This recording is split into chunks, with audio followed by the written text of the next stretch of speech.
साथ मैं हूँ सवेरा शाहिद। खबर शामिल करते हैं शोरकोट से, जहां ईद कुर्बान के करीब आते ही सब्जी, फ्रूट्स और मसाला जात की कीमतों में 20 से 25 रुपए तक का इजाफा कर दिया गया। अवाम परेशानी में मुब्तला। तफसीलात के मुताबिक ईद कुर्बान के करीब आते ही सब्जियों, फ्रूट्स और मसाला जात की कीमतों में होशरुबा इजाफा हो गया है, जिसकी वजह से गरीब और मजदूर तबका परेशान है। शहरियों का कहना है कि ईद करीब आते ही दुकानदार अशिया खुर्दोनोश की कीमतों में खुद साख्ता इजाफा कर देते हैं। इस वक्त मसाला जात की कीमतों में 20 से 25 रुपए तक इजाफा कर दिया गया है।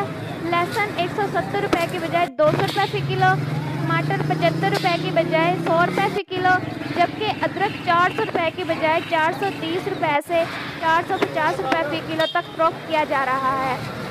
इसी तरह फ्रूट और सब्जियों की कीमतें भी आसमान से बातें करने लगी हैं। शहरियों ने कहा है कि प्राइस कंट्रोल मजिस्ट्रेट कीमतें चेक करें तो खुद साख्ता महंगाई को कंट्रोल किया जा सकता है।